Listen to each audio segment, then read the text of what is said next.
we are. Is that better? Good evening and welcome to the Bible study.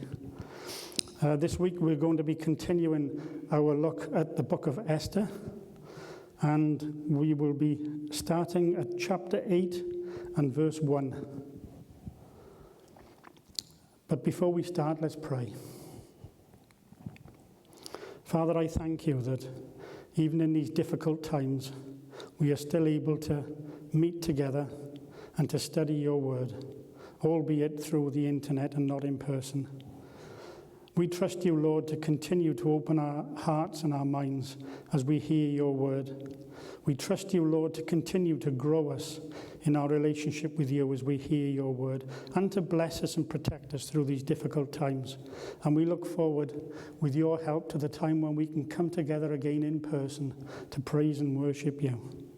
But in the meantime, Lord, we lift our voices to you now in praise, to worship you and to glorify you, King of kings and Lord of lords. Amen. Okay, I'm going to do a quick catch-up before we read, because it's been a while since we last looked at the book of Esther. And if you remember, at the start of the book, the king throws a party, quite a wild party by the sound of it. Goes on for a long time. I don't know whether I'd have the energy to go on a party that long, to be honest, but there we are. He calls his wife, the Queen Vashti, to come, and of course she refuses. The king loses his temper, and Vashti is out. The king's men then go around the empire, looking for beautiful young women to fill the harem. And Esther is one of those that's rounded up. When they get to present them to the king, Esther catches his eye and wins his heart. Mordecai, in the process of time, uncovers a plot to kill the king. The plot is thwarted and the antagonists are executed. Haman is promoted to a high position, the second in command, if you like, of the empire. He goes on, because of Mordecai's refusal to bow the knee to him, he plots to kill the Jews. The king has a sleepless night one night, and he calls for the annals of history to be read to him, and he discovers Mordecai's part in uncovering that plot, and he's rewarded. Much to Haman's anger and disgust, he is the one who is tasked with doing the rewarding, which makes his hatred of Mordecai even worse. Esther finds out about the plot to kill the Jews and risks her life going to the king to ask for his help. As a result of this, Haman is unmasked and executed. And that's where we got up to last time. I think at the end of the last session we read that the king's anger or his fury had subsided once Haman had been executed. So we'll pick it up at the start of chapter 8, and I'll read verses 1 and 2.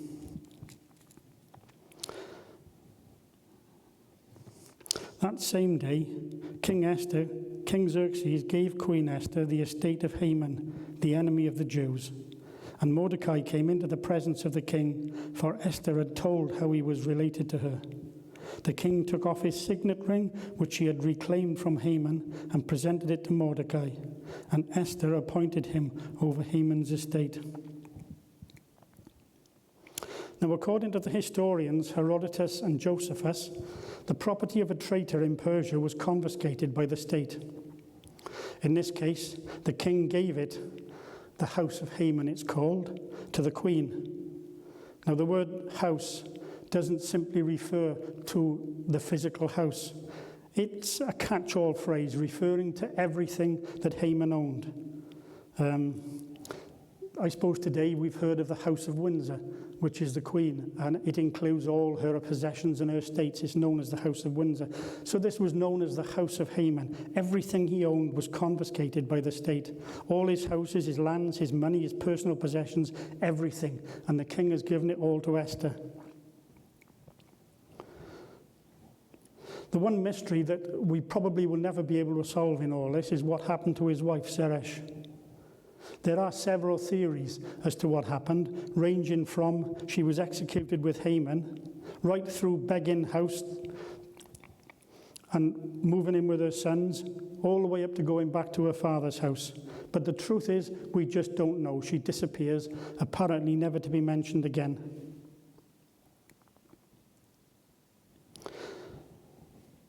Esther is now revealed to the king who she is and introduces Mordecai for who he is.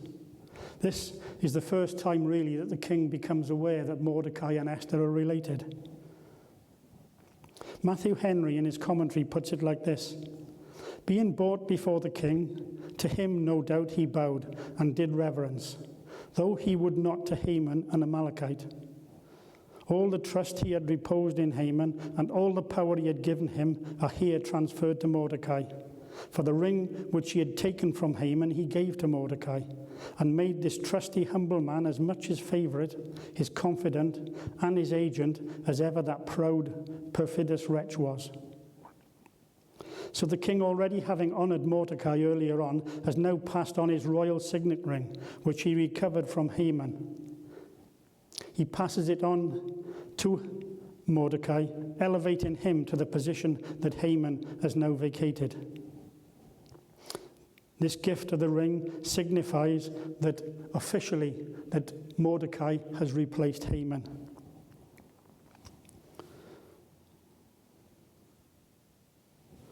Okay, let's read verses 3 to 6. Esther again pleaded with the king, falling at his feet and weeping. She begged him to put an end to the evil plan of Haman the Agagite, which he had devised against the Jews. Then the king extended the golden scepter to Esther, and she arose and stood before him. If it pleases the king, she said, and if he regards me with favour and thinks it is the right thing to do, and if he is pleased with me, let an order be written overruling the dispatches that Haman, the son of Hammedatha the Agagite, devised and wrote to destroy the Jews in all the king's provinces. For how can I bear to see disaster fall on my people? How can I bear to see the destruction of my family?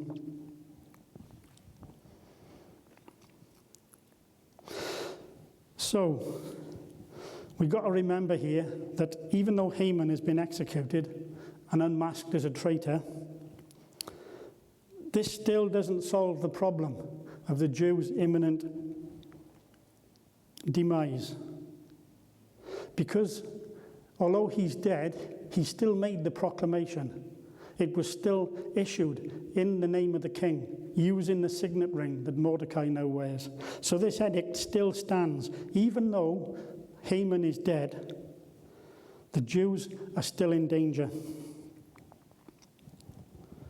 So once again, Esther goes into the presence of the king, unbidded. And don't forget, she takes her life into her hands when she goes before the king, because it is legally not allowed. The punishment for going before the king unbidded is death. So she's putting her life in her hands every time she goes before the king unbidded. And she goes there once again to plead for her people. She has saved her own life, but her people are still in danger. Notice that when she pleaded for her own life, there was no mention of tears.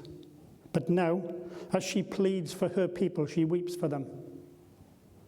Now that tells me something about Esther's heart, that she is more concerned for her people than she is for herself.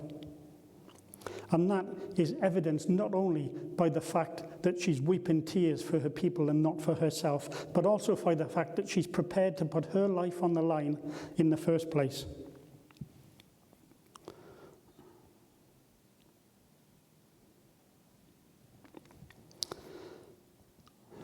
Matthew Henry again says, Haman, the chief enemy of the Jews, was hanged. Mordecai and Esther, their chief friends, were insufficiently protected, but many others were in the king's dominions that hated the Jews and desired their ruin. And to their rage and malice, all the rest of that people lay exposed. For the edict against them was still in force, and in pursuance of it, their enemies would, on the day appointed, fall upon them, and they would be deemed as rebels against the king and his government if they should offer resistance and take up arms in their own defense. So what he's saying is what I just said. This edict is still in force. And even though Haman is dead, the people who don't like the Jews, and there was probably a lot of them, are still going to make sure that this edict is carried out on the set day. They are still going to rise up. And at the moment, if the Jews defended themselves, they are laying themselves open to a charge of rebellion and being rebels against the king.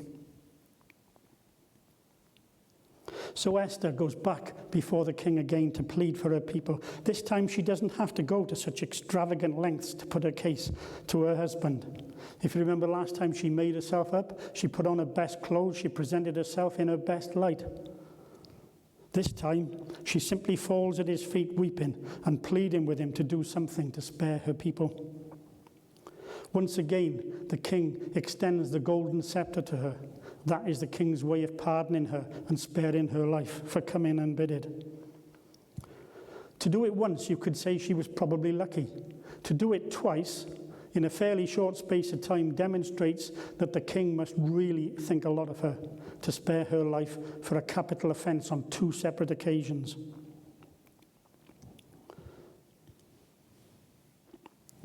Having been spared for a second time, Esther once again shows her skills and her tact and her diplomacy. She says, if it pleases the king, and if he regards me with favour and thinks it's the right thing to do, and if he's pleased with me. Those things, they're all designed to let the king think that he's in control of all this, to let him think that this is all his idea and his propositions. But really, you could say that Esther is playing him very, very well. But because he obviously thinks the world of her, like most spouses, you'll give a partner anybody. If you're a husband or a wife, you'll give your wife or husband anything if you really love them. And this is where the king is coming from. He thinks the world of Esther, and he would probably give her absolutely anything. And having put the ball in his court by saying, if it pleases you, if you find favour in me, if I've done the right thing in your sight, she says, let an order be written, overruling the dispatches that Haman devised and wrote, to destroy all the Jews in the king's province. So she has suggested all along a course of action for the king, for him to think it's his idea, and all along Esther is sort of playing him and egging him on. She's a clever lady.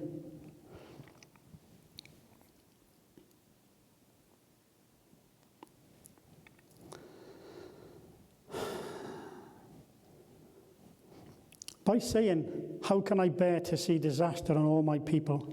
How can I bear to see the destruction of my family? She is very subtly saying to the king, if you won't do it for the people, do it for me. If you don't care for the Jews, for my people, you care for me, then please, would you do this favor for me? And the king couldn't resist it.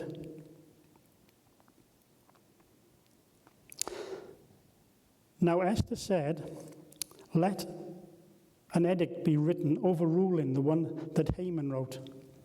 The problem with this is in the Persian Empire, once a law is passed, that is it. It is irrevocable. It cannot be undone or revoked. So what Haman has already done cannot be repealed or undone. The next best thing is that they can issue their own edict, which is exactly what happens in the end. This new decree, would you issue this new decree in my name, giving the Jews the opportunity and the legal right to defend themselves?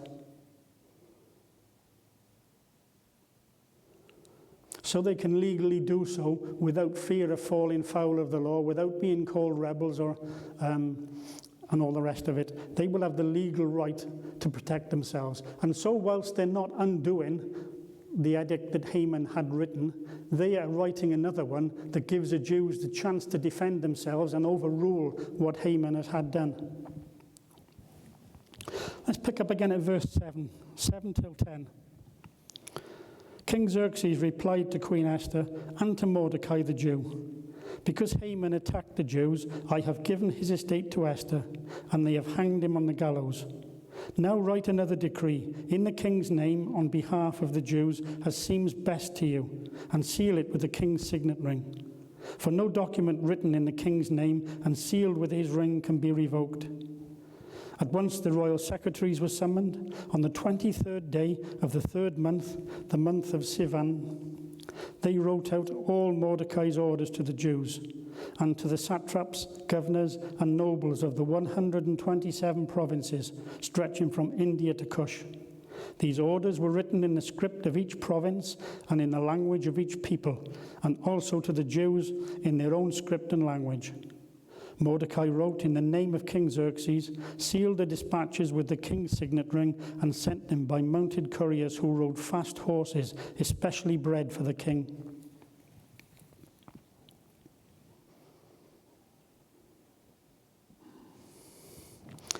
The king speaks now to Mordecai and Queen Esther. Now, the king's reply can seem a little puzzling, I think. Why would he want to tell them again that he'd had Haman killed and given his estate to the queen? They already knew that. So why would he see the need to repeat it? Well, I think it's probable the king was saying something along these lines. If I paraphrase, look, I've done everything possible for you. I've dealt with Haman. I've given his property to Esther, but the law is the law. Once a decree has been issued, no one can change it. I think that is what the king was saying to Esther in his own way. But having said that, he did give them the authority to write another law. Basically, he said, go ahead and write a new decree in my name. Seal it with the king's signet ring, the one I've given to Mordecai. He also tells him that he can write whatever he likes. The phrase he uses as seems best to you. But today, we would translate that to mean, write whatever you like. And on hearing this instruction, from the king, Mordecai immediately calls the royal scribes. Now, it was more than 2 months since Haman had written the evil law. The writer tells us the date when this happened, the 23rd day of the 3rd month, called Sivan. The writers wrote all that Mordecai had told them to write. They wrote to the Jews, they wrote to the important people, they wrote to those who ruled over all the provinces and districts from India to Cush, which is an area of the Upper Nile. They wrote in the language of each district. They wrote to the Jews in the language of the Jews. They wrote in the king's name, and they used the mark of his ring, which gave them the authority to write these letters. And then they sent them by fast horsemen on horses especially bred for the king for this purpose. So the king has given them a let out. Whilst he can't stop the original edict that Haman wrote, he's given them a way out, a chance for the Jews to defend themselves and not to be annihilated. Let's read 11 to 13.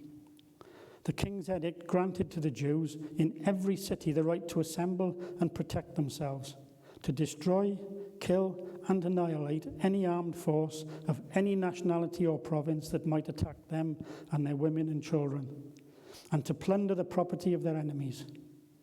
The day appointed for the Jews to do this in all the provinces of King Xerxes was the 13th day of the 12th month, the month of Adar. A copy of the text of the edict was to be issued in law in every province and made known to the people of every nationality, so the Jews would be ready on the day to avenge themselves on their enemies. So whilst the decree cannot be overturned, Mordecai has been given carte blanche to write another one, giving the Jews the right to take up arms and defend their lives. They were given the authority to kill and annihilate any armed force of any nationality in any province of the kingdom who might attack them or their women and their children. Now, I think this specific mention of the women and children was included because Haman's original decree instructed people to kill all the Jews. All the Jews. And it might be argued that if they hadn't put the women and children in, they could argue the case that only the men were attacked. The men weren't attacked, so they had no right to defend themselves. So by including women and children as well, they've ensured they've covered all bases. They've given themselves a chance to retaliate against their enemies when they're attacked at all, whether it's their women, their children, or them. All the doors have been closed, and there's no chance that they're going to be accused of being rebels and unjustly killing people. They were also given the authority to plunder the property of their enemies. just as Haman had instructed in his decree. So basically, what Mordecai has written actually counteracts everything, almost word for word, that Haman has put in his original decree. And even the date this edict was to take place was the same day that Haman had put in his original decree. So he's making sure that the Jews are ready on the day they're going to be attacked to defend themselves. They're not going to be caught by surprise. They will be ready.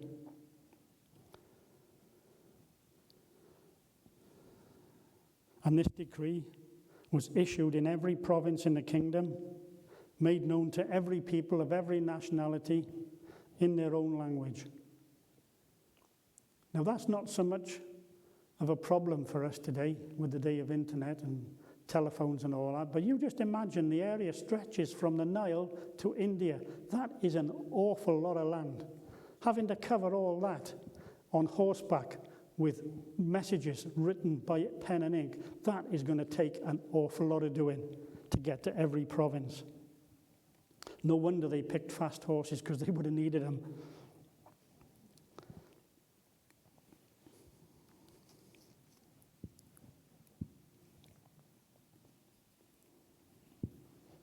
Let's just read to the end of the chapter now, from chapter 11. The king's edict granted the Jews in every city the right to assemble and protect themselves, to destroy, kill, and annihilate any armed force of any nationality or province that might attack them and their children, and to plunder the property of their enemies. The day appointed for the Jews to do this in all the provinces of King Xerxes was the 13th day of the 12th month of Adar. A copy of the text of the edict was to be issued as law in every province and made known to the people of every nationality, so that the Jews would be ready on that day to avenge themselves. The couriers riding the royal horses raced out, spurred on by the king's command, and the edict was also issued in the citadel of Susa. Mordecai left the king's presence that day wearing royal garments of blue and white, a large crown of gold and a purple robe of fine linen. And the city of Susa held a joyous celebration. For the Jews it was a time of happiness and joy, gladness and honor. In every province and in every city where the edict of the king went, there was joy and gladness among the Jews, with feasting and celebration. And many people of other nationalities became Jews because fear of the Jews had seized them.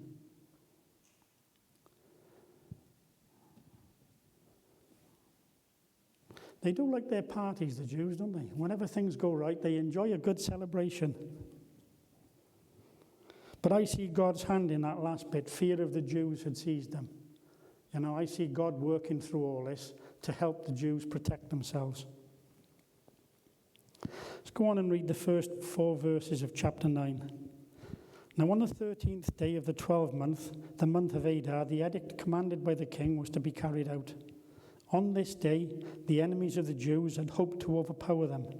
But now the tables were turned, and the Jews got the upper hand over those who hated them. The Jews assembled in their cities in all the provinces of King Xerxes to attack those seeking their destruction. No one could stand against them, because the peoples of all the other nationalities were afraid of them. And all the nobles of the provinces, the satraps, the governors, and the king's administrators helped the Jews, because fear of Mordecai had seized them. Mordecai was prominent in the palace. His reputation spread throughout the provinces, and he became more and more powerful. Now, in the 12th month, the month of Adar, on the 13th day, the time came for the king's command and his decree to be executed. Now, if you're interested, that fateful day has been calculated in today's modern calendar as being the March the 7th in 473 BC. In the Jewish calendar, it was the month of Adar on the 13th day. And so D-Day had finally arrived. This was the day that the enemies of the Jews, rubbing their hands in glee, had been waiting for. This was the day that the Jewish problem was going to be dealt with. But it was a day, thanks to the early decree of Haman, using the king's authority, when it was perfectly fine to find and kill any Jew and take their property. This was the day when the Jews could be legally killed for no particular reason other than the fact that they were Jewish. This day had been a long time coming. His original decree had been written 2 years and 10 months previously. That's a long time to wait. But a lot can happen in 10 months, never mind 2 years and 10 months. And in the meantime, Mordecai has managed to get the king to issue a new decree. This new decree has been taken throughout the empire by fast riders. And you can bet your life that accompanying this decree would have been the news that Haman had been executed, and that the Jew, Mordecai, had been promoted in his place. And also that the queen herself was a Jew. I can imagine that would have caused quite a stir to start with. Not only was a Jew promoted as second in command of the empire, but the queen herself being a Jew.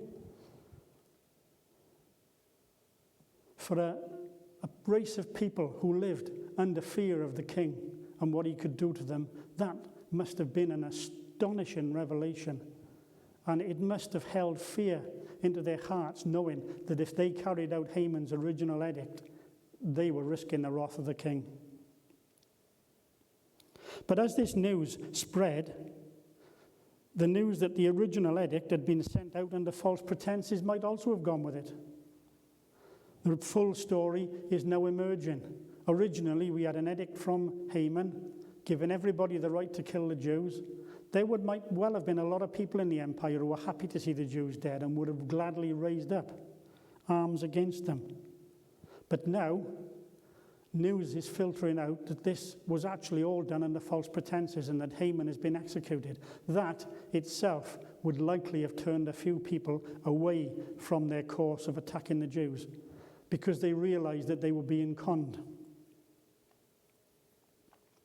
Now, this day when the Jews were meant to have been wiped out has turned into a day when they can legally fight and kill those who would seek to do them harm. Not only to defend themselves, note, but to actively seek out and kill those who would do them harm. They are now going to do to these people what these people were going to do to them. And I would suggest that they must have had some fair idea who these people were before this day started, which is why they were able to pick on them and go straight to the people who were going to attack them. Don't forget they've had 2 years and 10 months since this edict was written to get to know who hated them and who was likely to take up arms against them. But this is also a day, as I just said, when there's changes of allegiance. And it shows us how fickle people are. Because whilst it's reasonable to assume that there are people in the empire who actually shared Haman's hate of the Jews and who had tried anyway to carry out his edict, a lot of people would have obeyed Haman out of fear. Because, like I've said, they lived in fear of the king and the king's court and what he could do to them. And as far as they knew, this edict had been issued in the name of the king, and to go against him would be to go against the king. So whilst there would have been people who were happy to go and kill Jews, there would have been people amongst them who were doing it because they knew not to do it would have caused them a lot of problems and angered the king. And now these people are changing allegiance. Now they've seen that Haman is dead and Mordecai is in his place. They're now switching allegiance. They want to keep the king happy. And now, keeping the king happy means not attacking the Jews. And so a lot of them would have changed allegiance and backed out.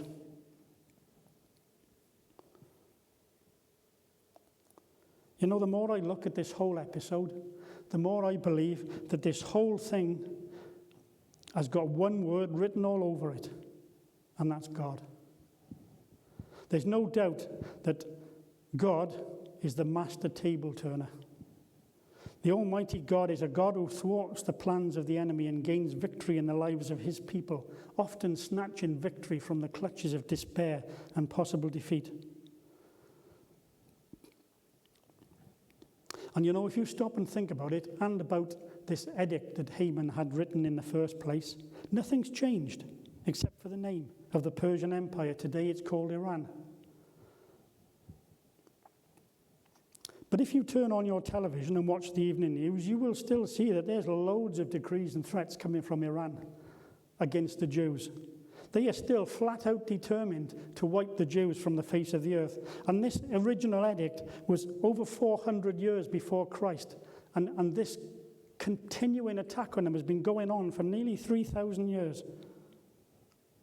That's got to tell you that we're dealing with far more than just hatred here. This has got to be the enemy, pumping it up, trying to get God's people defeated. There are unseen spiritual principalities and powers that maintain this never-ending war and hatred that will climax at the end of this age when Jesus comes again to rule. But also, as we've seen, God's hand is in the saving of his people from destruction, again, as it has been in the past.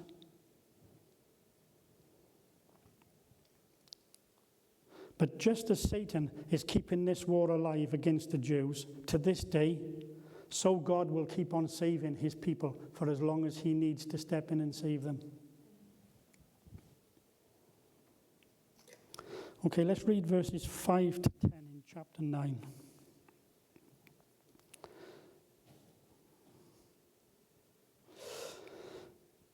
The Jews struck down all their enemies with the sword, killing and destroying them. And they did what they pleased to those who hated them.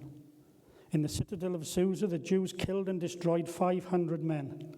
They also killed Parshandatha, Dalphon, Aspatha, Portha, Adilia, Aridatha, Parmashata, Irasi, Iradi, and Vazatha, who were the 10 sons of Haman, the son of Aphadima, the enemy of the Jews.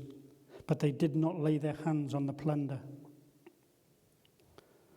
So the Jews have gathered together in the cities right throughout the province of the king to lay their hands on those who sought them harm. And on the day that the Jews were supposed to have been annihilated, the opposite has happened. And we are told that they did as they pleased to their enemies. This indicates that the Jews were allowed to operate completely without any interference from the king. They had carte blanche authority to do what they liked to their enemies. And we're told in the citadel of Susa, the Jews killed 500 enemies. And they also killed Haman's 10 sons in the fighting. Now, I would imagine that his 10 sons were amongst the people who were always going to fight the Jews anyway, no matter what happened. Because I would imagine, having seen their father die in such a brutal and humiliating way, they would have been full of anger and hatred. They would have wanted revenge. And they may well have had their friends who were willing to follow them. And don't forget, the edict to destroy the Jews was still in force, so they could argue that they were legally entitled to do so.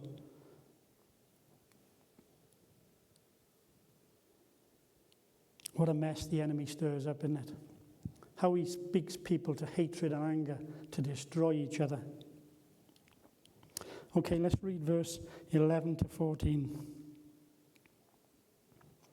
The number of those slain in the citadel of Susa was reported to the king that same day. The king said to Queen Esther, "The Jews have killed and destroyed 500 men and the 10 sons of Haman in the citadel of Susa. What have they done in the rest of the king's provinces? Now what is your petition? It will be given to you. What is your request? It will also be granted." "If it pleases the king," Esther answered, "give the Jews in Susa permission to carry out this day's edict tomorrow also, and let Haman's 10 sons be hanged on the gallows." So the king commanded that this be done. An edict was issued in Susa, and they hanged the 10 sons of Haman.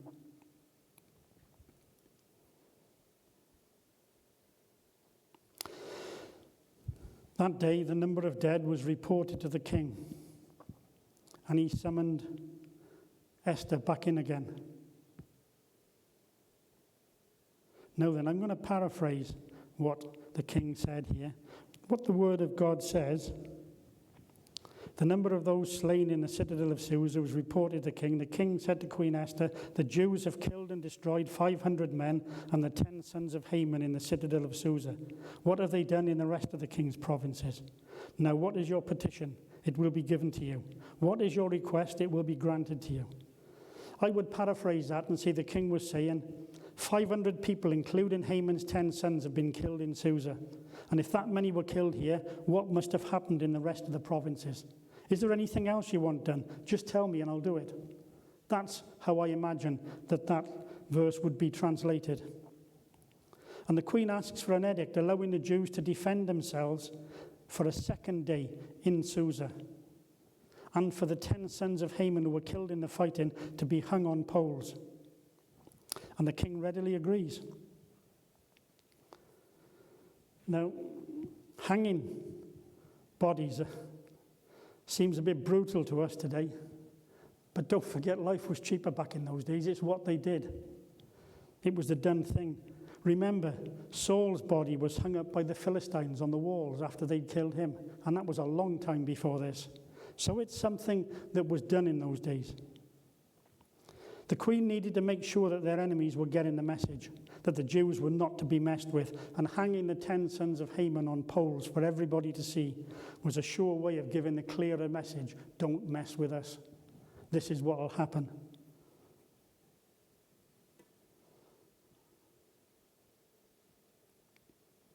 It would work for me, I know that. If I saw the bodies of my enemies hanging on a pole outside, I'd say, no, I'm not having any of that. I'll do as I'm told. Let's pick it up now at verse 15. The Jews in Susa came together on the 14th day of the month of Adar, and they put to death in Susa 300 men, but they did not lay their hands on the plunder.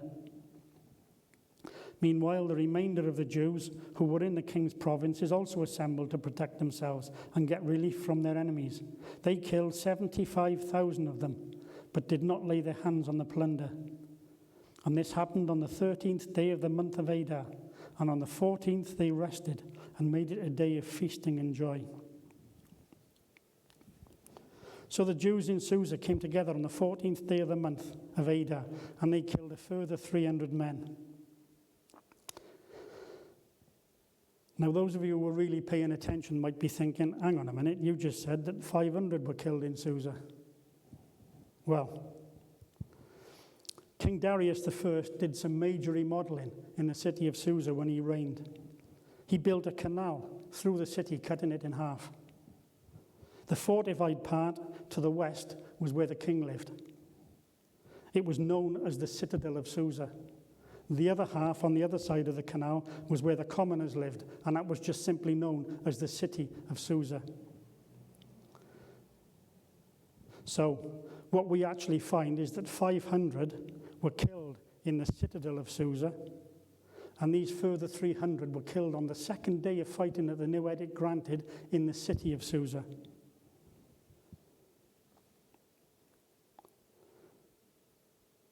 And we read that they didn't touch the plunder. Now, verse 16 jumps back a day and tells us that while 500 were being killed in the citadel of Susa, Jews all around the empire, in all the provinces, were banded together to defend themselves and get relief from their enemies. Altogether, we are told they killed 75,000 people. But again, they didn't touch the plunder.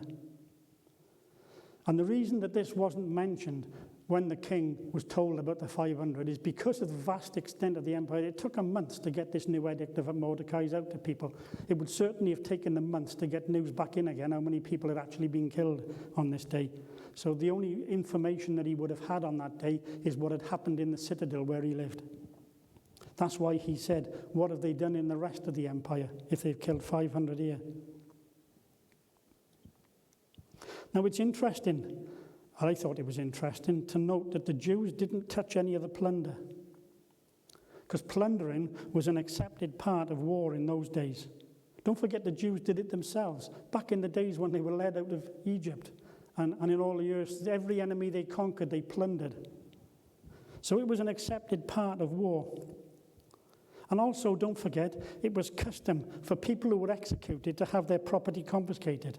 And as the action of the Jews was state-authorized, you could say that these enemies were executed. And therefore, that would have given them another legal reason to plunder their enemies and take all that they owned. So why not? Well, even though any reference of God is absent from the book, it doesn't mean that God is not there or that he's not active. And I believe that Mordecai was anxious to let it be seen that God was honored in all this. He wanted it to be seen that the Jews were not merely interested in gaining financial gain from this action. They were merely protecting themselves. And God was to be honored through it all.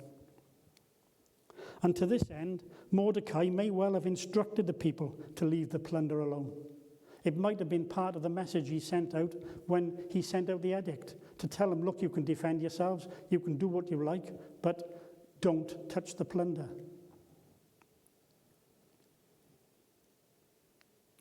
But they were anxious that they came out of this in the right way, and that they didn't come out of it as people who were just bloodthirsty and seeking to kill people who didn't like them.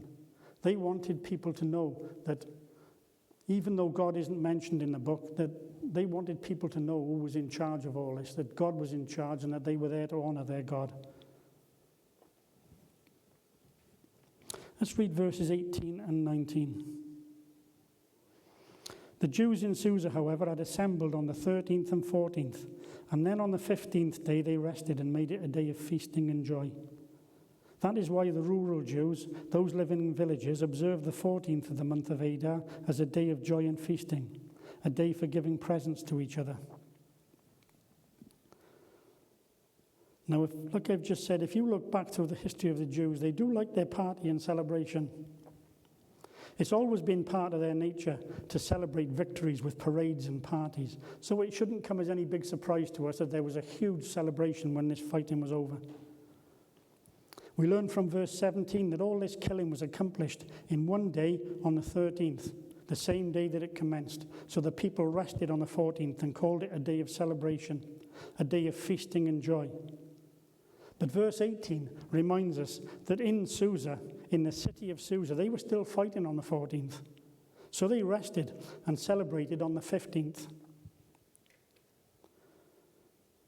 This seems to suggest in verse 19 that there was a practice in the empire of celebrating this victory on 2 different days,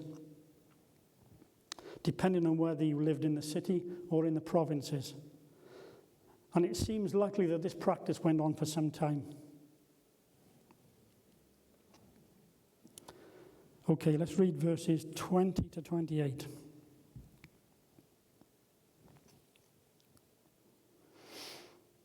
So the Jews agreed to continue their... No, sorry, that's the wrong verse. Mordecai recorded those events, and he sent letters to all the Jews throughout the provinces of King Xerxes, near and far, to have them celebrate annually the 14th and the 15th days of the month of Adar, as the time when the Jews got relief from their enemies, and as the month when their sorrow was turned into joy and their mourning into a day of celebration.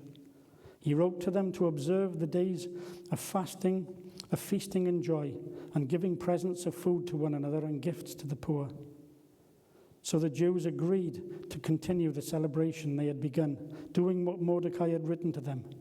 For Haman, the son of Hammedatha, the Agite, the enemy of all the Jews, had plotted against the Jews to destroy them and had cast the pur, that is the lot, for their ruin and destruction. But when the plot came to the king's attention, he issued written orders that the evil scheme Haman had devised against the Jews should come back on his own head, and that he and his sons should be hanged on the gallows. Therefore these days were called Purim, from the word pur, because everything written down in this letter, and because of what they had seen and what had happened to them. The Jews took it upon themselves to establish the custom that they and their descendants and all who join them should without fail observe these 2 days every year in the way prescribed and at the time appointed. So this celebrating 2 days seems to have gone on for some time, and Mordecai has at some stage decided, having recorded all the events, to standardize the celebrations, as it were, to make it official and standardized throughout the whole of the Jewish people. So he wrote a letter throughout all the provinces with the suggestion that celebration should be held by everyone on the 14th and the 15th day of the month for everyone, rather than on 2 separate days depending on where you lived. And that would keep everybody happy. For those who the fighting was over in 1 day, they still celebrating the correct day. For those who went on fighting for 2 days, they're still celebrating the correct day. It was an ideal solution. He suggested that there should be days of feasting and joy, of giving presents of food to each other and gifts to the poor. And this suggestion was apparently well received by all the Jews, and they agreed to do it and to carry it out throughout all ages, from generation to generation.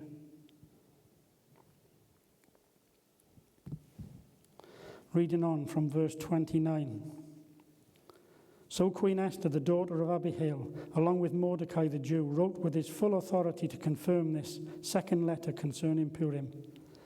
And Mordecai sent letters to all the Jews of the 127 provinces of Kingdom of Xerxes, words of goodwill and assurance to establish these days of Purim at their designated time, as Mordecai the Jew and Queen Esther had decreed for them, and as they had established for themselves and their descendants in regard to the times of fasting and lamentation. Esther's decree confirmed these regulations about Purim, and it was written down in the records.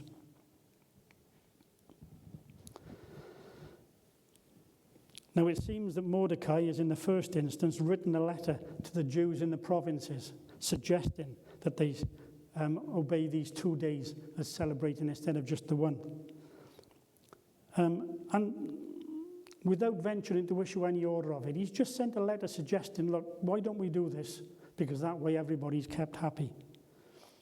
And his proposition is well received. It's well received throughout. He explained the grounds of his proposition, and when he found that his proposition is well received, he sent out a second letter, making it official, carrying the name and approval of Esther the Queen. Commentary written by Jameson, Fawcett and Brown says this: they called these days Purim, after the name of Pur, and Pur in the Persian language signifies the lot. And the feast of Purim, or lots, has a reference to the time having been pitched upon by Haman through the decision of the lot. In consequence of the national deliverance which divine providence gave them from the infamous machinations of Haman, Mordecai ordered the Jews to commemorate that event by an anniversary festival, which was to last for 2 days in accordance with the 2 days of war of defense that they had to maintain. There was a slight difference in the time of this festival, for the Jews in the provinces, having defended themselves against their enemies in the 13th, devoted the 14th to festivities, whereas the brethren in Susan, or Susa, having extended that work over 2 days, did not observe their Thanksgiving feast until the 15th. But this was remedied by authority, which fixed the 14th and the 15th of Adar. It became a season of sunny memories to the universal body of the Jews, and by the letters of Mordecai, dispersed through all parts of the empire, it was established as an annual feast, the celebration of which is still kept up today.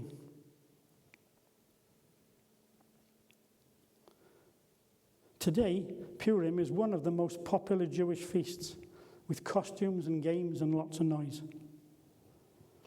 It's got more of a national character than a religious character, and its status as a holiday is on a different level than those days which are ordained holy by the Torah.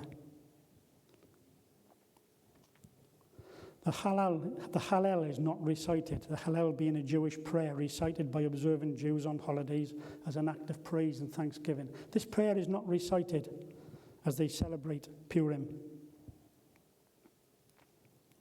According to some authorities, business transactions and even manual labor are allowed on Purim under certain circumstances, and that is definitely a no-no on the holy days ordained by the Torah. A special prayer is inserted into prayers during the evening, the morning, and the afternoon services, and is also included in the grace which is said after meals, called the Birkat Hamazon. So we can see that it's not really a religious festival, it's more of a national day of celebration. Today, the 4 main obligations of this celebration are: number 1, listening to the public reading, usually in a synagogue, of the book of Esther, in the evening and again the following morning. Number 2, sending food gifts to friends. Number 3, giving charity to the poor. Number 4, eating a festive meal, including alcohol. But these latter 3, the gift of foods, the charity to the poor, and the festive meal, are obligations only during the daylight hours. Okay, let's read chapter 10. King Xerxes imposed tribute throughout the empire to its distant shores, and all his acts of power and might, together with a full account of the greatness of Mordecai, to which the king had raised him. Are they not written in the book of the annals of the kings of Media and Persia? Mordecai the Jew was second in rank to King Xerxes, preeminent among the Jews, and held in high esteem by his many fellow Jews, because he worked for the good of his people and spoke up for the welfare of the Jews. Now, that's a short chapter compared to the rest of the book. But the purpose of this chapter is for the author to stress the greatness of Mordecai. It says that no one was greater in the kingdom than Mordecai, except for the king. Mordecai was second to the king in power and authority.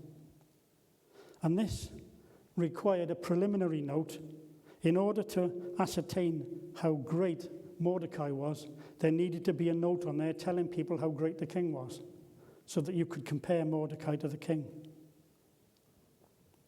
Not only was Mordecai next to the king, but his mighty deeds were written in the same book of Chronicles of the Medo-Persian Empire that the king's chronicles were written in. What an honor that must have been in his day. This annal was written for kings and their deeds and their actions. And Mordecai has got his deeds written in that same book. That's an indication of what high esteem that they held him in the empire. Again, you've got to see the hand of God in that. The author of Esther here emphasizes the great power and wealth of Xerxes in order to show the marvelous providence of God in elevating a despised Jew to a position of honor and trust in such a big empire. The book ends by letting us know that Mordecai was held in very high regard by his fellow Jews, that he was actually preeminent among them. I just want to make, at this point, two observations that I have picked up from the book of Esther. And the first one is, the book of Esther shows how the hand of God can move in a supernatural way. It's been well said that the book of Esther is a record of wonders without miracles. And therefore, though equally revealing the glory of the Lord, it sets forth in another fashion from that which is displayed by the overthrow of Pharaoh by miraculous power. That was Spurgeon who said that. And second thing that I noticed was God's hand in history never rules out our actions. Now, the actions of Esther and Mordecai were critical in the preservation of God's people. Again, Spurgeon says, God's will is accomplished, and yet men are perfectly free agents. Haman did as he pleased. Ahasuerus did what he wanted. So did Mordecai and Esther. We see no interference, no coercion. They all do their will and bear full responsibility, yet God works out his eternal plan for the ages through it all. There it is. Man is a free agent in what he does, responsible for his actions, and verily guilty when he does wrong. And he will be justly punished too. And if he be lost, the blame will rest with himself alone. But yet there is one who ruleth over all, who without complicity in their sin makes even the actions of wicked men to subserve his holy and righteous purposes. Believe these two truths, and you will see them in practical agreement in daily life, though you will not be able to devise a theory for harmonizing them on paper. That's Spurgeon again. As I thought about this book, I thought there's many things that I would like to have known that we're not told. For example, how long did Esther remain on the throne as queen? How many years did Mordecai continue as prime minister or the king's second in command? But as I thought about this and pondered over it, I realized that Esther was not written to record the lives of emperors, queens, or prime ministers. It was written to preserve the record of a great national deliverance of God's people. A deliverance which would bring comfort and hope to millions of Jews through the millenniums of time. In essence, this story has not been a story about Queen Esther. The star of this story is Esther's sovereign providential creator, Almighty God, who chose to work his plan through a lovely Jewish orphan girl. And though God's name is not mentioned, his overshadowing presence speaks loudly through every twist and turn of fate in the book. Nothing has been left to chance. God is in control and all is well. And you know, we can still say that today. God is in control and all is well. Thank you.